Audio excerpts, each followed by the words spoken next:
कौन नहीं चाहता कि उसका मेंटर एक यूपीएससी रैंकर हो। 2021 के फाइनल रिजल्ट्स में सिविल्स दिल्ली आईएएस के 200 से भी ज्यादा सिलेक्शंस हैं। Guys, I am going to connect you 1-to-1 with civils Delhi rankers for free. There is a link in the description, fill it and schedule a session.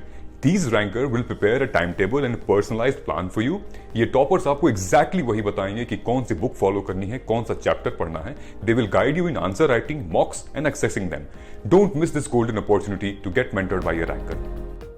Hello everyone, my name is Ishwar Dev. You are watching Delhi Knowledge Track.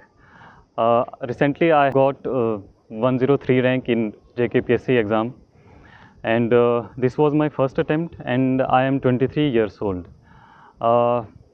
Everyone, this video is especially for those who can't afford coaching and who are living in far-flung areas, especially in J&K. As I have qualified this in very first attempt, the resources that I have followed and those will be helpful for you as well. I will share every single thing that I have followed in these 4 to 5 years. Maybe it took a long journey, but it was beautiful, and what I have achieved right now is worth it. So जो भी चीज़ें हैं मैं उनको आपके साथ साझा करूँगा। उम्मीद है कि जो कोचिंग अफोर्ड नहीं कर पाते हैं और इस चीज़ में रह जाते हैं कि हम कुछ नहीं कर पाते, और कोचिंग करना, दिल्ली जाना या वैसा कोई चीज़ करना वो ज़रूरी नहीं है। आप कहीं भी रह के कर सकते हैं कुछ भी। आप मेरे बैकग्राउंड में अगर जाएंगे तो पाएंगे कि मैं ख़ास उतना इंटेलिजेंट या मैंने कोई इंग्लिश मीडियम स्कूल में नहीं पढ़ा है या वैसे कोई बात। मैं ब्रीफली अपने बारे में कुछ बताऊंगा, उसके बाद हम कैरी ऑन करेंगे इसके बारे में। मैंने अपनी जो एलिमेंट्री एजुकेशन है वो मैंने अपने गांव से की है, एक गवर्नमेंट स्कूल से। उसके बाद मैं शहर में आया जम्मू सिटी में।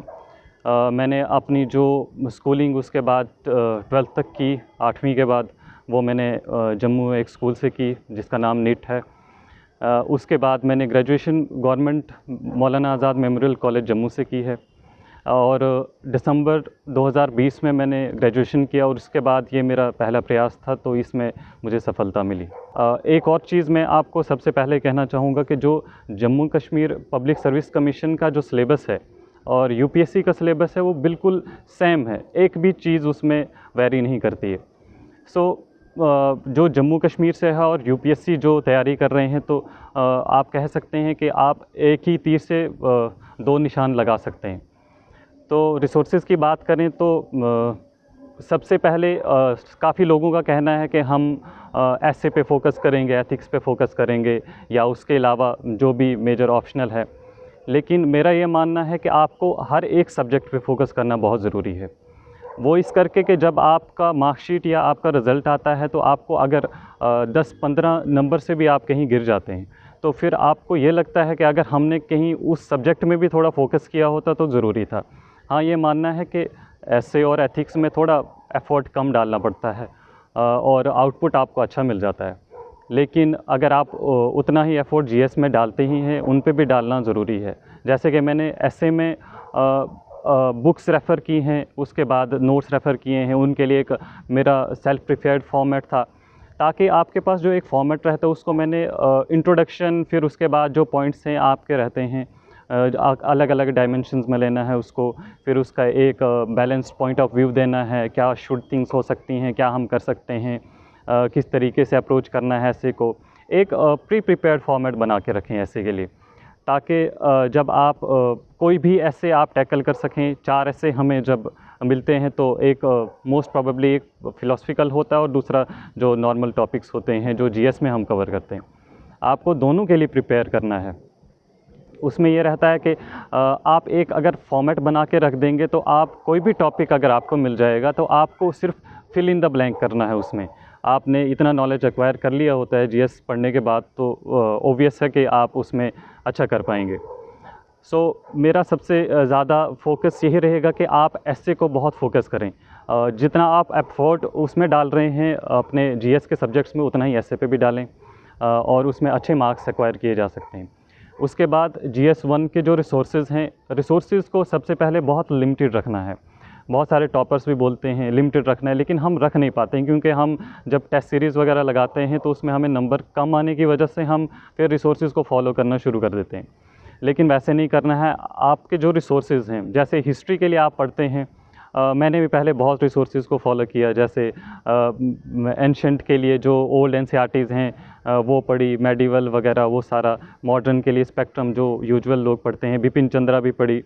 लेकिन बाद में आप ये पाते हैं कि वो रिक्वायर्ड नहीं है, एक ही रिसोर्सेज़ को फॉलो कीजिए। बाद में मैंने तमिलनाडु बोर्ड की भी जो एनसीईआरटी आती है एंशेंट और मेडिवल की, वो भी फॉलो की।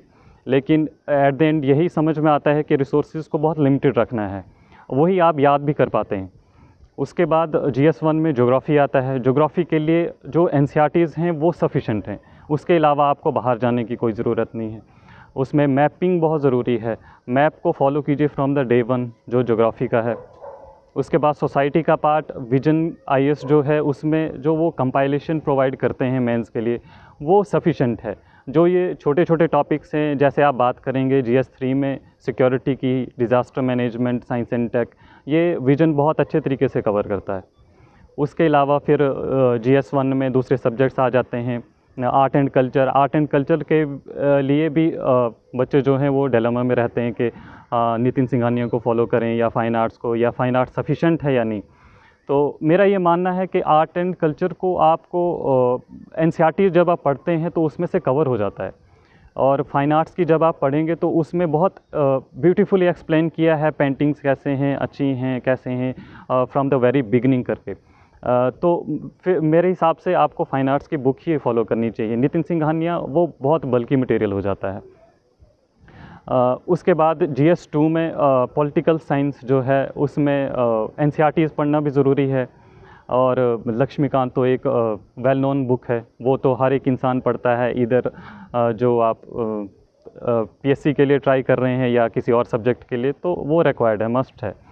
उसके बाद IR के लिए आप अगर डेली न्यूज़पेपर पढ़ रहे हैं तो उससे आपको हेल्प मिल जाती है। न्यूज़पेपर पढ़ना बहुत ज़रूरी है। बच्चे बोलते हैं कि हाँ शॉर्टकट ढूंढने की कोशिश करते हैं, कंपाइलेशंस उठाते हैं, लेकिन न्यूज़पेपर के मैं फ़ायदे बताऊंगा आपको। फ़ायदे क्या होते हैं न्यूज़पेपर के? आप जब एक न्यूज़पेपर पढ़ते हैं, आपको फर्स्टली तो अपने एरिया और अपनी नेशन के बारे में अवेयरनेस हो जाती है। उसके बाद आपको इंटरनेशनली क्या चीज़ें, क्या पॉलिसीज़ हो रही हैं, उनके बारे में भी आइडिया हो जाता है। उसके बाद आपके जो एग्ज़ाम हैं उसके रिलेटेड भी आपकी इंफॉर्मेशन निकल आती है वहाँ से। उसके बाद आपकी जो वोकैब है वो बढ़ती है उस चीज़ से। उसके बाद जब आप प्रीलिम्स का एग्ज़ाम देते हैं और जो GS2 का पेपर है जिसमें कॉम्प्रिहेंशन आता है, जैसे जैसे हम एडिटोरियल को ख़त्म करना शुरू कर देते हैं स्पीडी वे में विद टाइम, वैसे ही हमें कॉम्प्रिहेंशन को भी करना होता है। तो अगर हम अच्छे तरीके से न्यूज़पेपर को फॉलो करेंगे तो वैसे ही वो रूटीन में आ जाएगा, और आप जब एग्ज़ाम देने जाएंगे तो वो वहाँ पे आपको हेल्प करेगा। सो न्यूज़पेपर को पढ़ने के लिए समय तो चाहिए, समय लगता है उसमें पढ़ने के लिए, लेकिन ये नहीं करना है कि उसको छोड़ दें। हाँ, ये बात भी है कि अगर आपके पास टाइम है तो न्यूज़पेपर ज़रूर पढ़ें, अगर नहीं तो फिर आप कंपाइलेशंस भी उठा सकते हैं। उसके बाद IR के लिए है सोशल जस्टिस, जैसे मैंने बताया कि इनके लिए कंपाइलेशन उठाइए आप। हाँ, जो कन्वेंशनल टॉपिक्स हैं उनके लिए आप नोट्स बना सकते हैं, जो जिनमें आपको एडिशन करना नहीं होता, या फिर आप रेगुलर वे में उसको रिवाइज़ करते रहेंगे तो वो आपको हेल्पफुल हो जाएगा। स्पेशली जब एंडिंग डेज़ होते हैं आपके, जब आप एग्ज़ाम देते हैं या मेंस का एग्ज़ाम देने जाते हैं, तब आपको बहुत हेल्प करता है वो चीज़। GS3 की बात करेंगे, बहुत सारे टॉपिक्स हैं इसमें, बच्चे सोच के ही डर जाते हैं, स्पेशली इकनॉमिक्स का जो है। यकीन मानिए अगर आप इकनॉमिक्स को अच्छे तरीके से पढ़ेंगे, इकनॉमिक्स बहुत अच्छा सब्जेक्ट है। ख़ास करके हम सीधे स्टैंडर्ड बुक्स पकड़ने शुरू हो जाते हैं। मैक्रो इकनॉमिक्स की 12th क्लास की एक बुक है, उसके एंडिंग में ग्लॉसरी दी हुई है। आप उसको अगर फॉलो करेंगे फ्रॉम A to Z, जो वो ग्लॉसरी दी है, उन टर्म्स को समझिए और उनको अपने सामने रखिए जब आप एक स्टैंडर्ड बुक पे जाते हैं, ताकि क्या GDP है, NNP क्या है, वो सारी चीज़ें आपको तब पता चल जाएंगी। तो इकॉनमी को रिलेट कर पाएंगे न्यूज़पेपर में भी आप पैसे करके। उसके बाद जो डिज़ास्टर मैनेजमेंट वाला टॉपिक है वो बहुत हेल्पफुल है। उसके लिए मैंने एक सोर्स रेफ़र किया था, लॉ एक्सीलेंस कर, उससे मदद आपको मिलती है। उसमें हर एक टॉपिक के रिलेटेड जो भी डिज़ास्टर्स होते हैं उसके रिलेटेड बहुत ब्यूटीफुली एक्सप्लेन किया है। स्पेशली NDMA की जो गाइडलाइंस आती हैं उसमें हर एक डिज़ास्टर के रिलेटेड जो इन्होंने कहा है वो बताया है उसमें।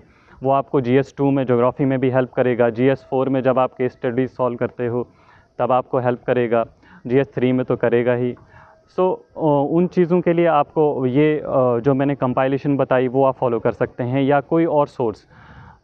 इसके अलावा जो एनवायरनमेंट का पोर्शन है, आप देखेंगे प्रीलिम्स में एनवायरनमेंट की बहुत वाइड कवरेज है, लेकिन मेंस में थोड़ा कम पूछते हैं। इसलिए मैं यही कोशिश करता था, मैंने शंकर IAS की बुक फॉलो की थी, लेकिन उसमें आप प्रीलिम्स पे ज़्यादा फोकस कीजिए। हाँ, कंसेप्चुअल क्लैरिटी होनी बहुत ज़रूरी है, लेकिन प्रीलिम्स के पॉइंट ऑफ व्यू से शंकर IAS को पढ़िए, और बिट बाय बिट पढ़ना ज़रूरी है। कई लोग कहते हैं कि उसके जो एंडिंग वाले चैप्टर्स हैं वो पढ़ने चाहिए, लेकिन अनयूजुअली कभी कभी स्टार्टिंग में मिड वे में कहीं से भी क्वेश्चन आ सकता है। तो GS3 में और भी बहुत टॉपिक्स हैं। आप जो UPSC का और JKPSC का सिलेबस जो है उसको फ्रॉम द वेरी बिगनिंग, जब आप शुरू करते हैं तब से ही उस सिलेबस को, वो आपके पास उन्होंने बताया है कि हमने ये चीज़ें आपसे पूछनी हैं, तो उसको फ्रॉम द वेरी बिगनिंग अपने पास रखिए, अपने जहाँ भी पढ़ते हैं वहाँ पे आगे लगा के रखिए, ताकि आप जैसे जैसे न्यूज़पेपर में चीज़ें आती जा रही हैं आप मार्क करेंगे उस सिलेबस पे। उसके बाद आप जब आप टॉपिक पढ़ेंगे, कोई सब्जेक्ट आपने पकड़ा है उसमें रिलेट कर पाएंगे वो चीज़ें, और उनमें नोट्स बनाइए अगर आपको कंफर्टेबल है, टाइम है आपके पास, नोट्स बनाइए। नोट्स बनाएंगे तो उसमें आपको एंडिंग डेज में इजी हो जाएगा। GS3 GS4 में मैंने 2 बुक्स फॉलो की थी, डिकोड एथिक्स और जो दूसरी लेक्सिकन की बुक आती है।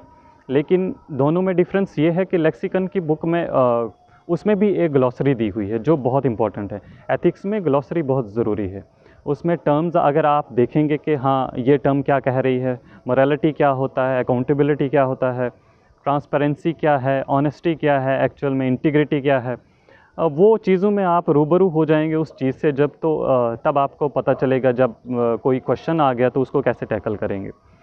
एथिक्स में सबसे बड़ी प्रॉब्लम जो आती है वो ये है कि हम क्वेश्चन पेपर को कंप्लीट नहीं कर पाते हैं। वो इस करके कि हमें केस स्टडीज़ को पढ़ना होता है, उसके बाद उसका एनालिसिस करना होता है, उसके बाद फिर उसको लिखना होता है, तो उतना टाइम नहीं रहता उस टाइम पे। सो एथिक्स के लिए प्रैक्टिस बहुत ज़रूरी है। आप बेशक लिखिए नहीं एथिक्स के लिए, लेकिन केस स्टडीज़ को रोज़ पढ़िए, उसका एक एनालिसिस लीजिए और उसमें अपना एक फॉर्मेट बनाने की कोशिश कीजिए कि कैसे मेरे को इसको टैकल करना है। बाकी जो पार्ट 1 में 13 क्वेश्चंस आते हैं उसमें एक बहुत ही खूबसूरत चीज़ ये करेंगे आप कि जो डेली लाइफ में आपको एग्जांपल्स मिलती हैं, जो इंस्पायरिंग एग्जांपल्स हैं, इवन सिविल सर्वेंट्स जो हैं, उसके बाद बहुत सारी अजीम शख्सियतें हैं, उन्होंने जो कंट्रीब्यूशन दिया है आज तक का, हमारे फोर फादर्स, फ्रीडम फाइटर्स वगैरह जो कुछ भी है, हमें उनकी जो एग्जांपल्स आती जाती हैं हमें उन टॉपिक्स के साथ रिलेट करना है, और उसके साथ अगर आप एग्जांपल्स के साथ अपने आंसर्स को रिफ्लेक्ट करेंगे तो वो एक इम्पैक्ट डालेगा। एथिक्स के लिए आपको दोनों पार्ट्स पे फोकस करना ज़रूरी है। आप एथिक्स को भी जितना फोकस आप GS स्टडीज़ को दे रहे हो तो उतना ही आप एथिक्स को भी दीजिए।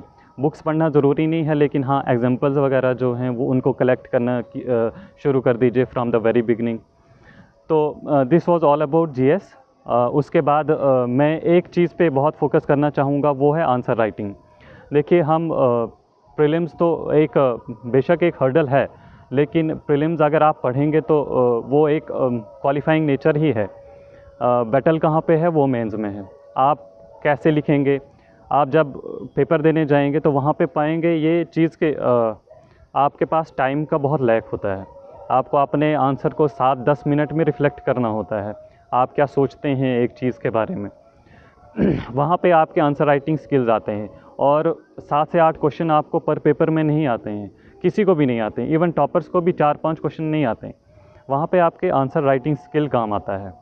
आपने किस तरह से इंट्रोड्यूस किया है अपने आंसर को, आपने इंट्रोडक्शन के बाद बॉडी में क्या लिखा है, कैसे आपने क्वेश्चन को तोड़ा है, क्वेश्चन की डिमांड क्या है, और कंक्लूड कैसे किया है, वो बहुत ज़रूरी है। और उसके लिए भी एक फॉर्मेट रेडी रखना वो बहुत काम आएगा आपको, स्पेशली जब आप किसी क्वेश्चन के बारे में नहीं जानते हैं, आप उसको लिंक कर पाएंगे किसी रिसेंट डेटा के साथ। अपने क्वेश्चन को रिपोर्ट के साथ शुरू कीजिए, एक डेटा के साथ शुरू कीजिए, कोई सर्वे हुई है, इकनॉमिक सर्वे है या बजट में कुछ बोला है रिसेंटली, उसके अलावा न्यूज़पेपर में कोई चीज़ पड़ी है, इवन हेडलाइन भी आप डाल सकते हैं कि हाँ फ़लानी चीज़ कहाँ हुई है या वैसे कुछ करके। इसके अलावा आंसर राइटिंग अगर आप रोज़ाना करेंगे तो वो आपका हाथ बैठ जाएगा और आप रेगुलरली स्पीड इम्प्रूव करेंगे अपनी। और pen is very important from the very beginning. आप एक अपना पेन मेंटेन करके रखिए ताकि एंडिंग डेज़ में ये बहुत डिलेमा रहता है कि कौन सा पेन इस्तेमाल करना है, क्या चीज़ करनी है, क्या नहीं करना है। तो एक पेन फ्रॉम द बिगनिंग रखिए आपने, और कोशिश कीजिए कि जो आंसर राइटिंग आप करेंगे, मैं फोकस ये चीज़ करूँगा कि आप जब शुरू करते हैं तो आंसर उसी दिन से लिखना शुरू कीजिए और एक वाइट पेज लीजिए A4 साइज़, उस पे लिखना शुरू कीजिए। उसके बाद नोट्स बनाने का जो है, आप ऑनलाइन भी नोट्स बना सकते हैं, ऑफ़लाइन भी बना सकते हैं, जहाँ पे आप कंफर्टेबल हैं। नोट्स बनाने हैं या नहीं वो भी आपके कंफर्ट तक है। अगर आपके पास टाइम है, नोट्स बनाना बहुत ज़रूरी है, अगर नहीं है तो कोई बात नहीं। तो ये उसके बाद थोड़ा सा मैं आपको बताऊंगा कि स्पेशली चीज़ें क्या हैं। तैयारी सब लोग कर रहे हैं, हार्ड वर्क सब लोग कर रहे हैं, लक फैक्टर भी रहता है वहाँ पे, लेकिन मेडिटेशन करना बहुत ज़रूरी है। आप अपने खुदा भगवान से कनेक्टेड हैं तो आपका मन शांत रहेगा और आपने प्रायोरिटीज़ जो हैं उसकी तरफ भागते रहेंगे। मैं एक बहुत हम्बल बैकग्राउंड से आता हूँ। जो भी मेरे को गाइडेंस, हमारे बैकग्राउंड में कोई नहीं है जो हमें गाइड कर पाता। बेशक ये बहुत मेरे लिए तो मुझे नहीं लगता कि उतना कोई मैंने बहुत बड़ा काम कर लिया है, लेकिन हाँ, जब ये हम बहुत एक पिछड़े इलाके से आते हैं और कुछ अचीव कर लेते हैं तो वो बहुत बड़ी चीज़ हो जाती है हमारे लिए। तो तब करके मेरे दिल को खुशी मिलती है कि मेरे माँ बाप ने बहुत संघर्ष किया है। बहुत कम उम्र में उनकी शादी हो चुकी थी, फिर आज तक 17-18 तक हम एक कच्चे मकान में रहते थे। उसके बाद आप ये चीज़ पाएंगे कि मेरे भैया उसके बाद मेरे साथ रहते थे। उनका मेरी ज़िंदगी में सबसे अहम रोल है। उन्होंने मेरे वालिद का भी रोल प्ले किया है, मेरी माँ का, मेरे भाई का और दोस्त का।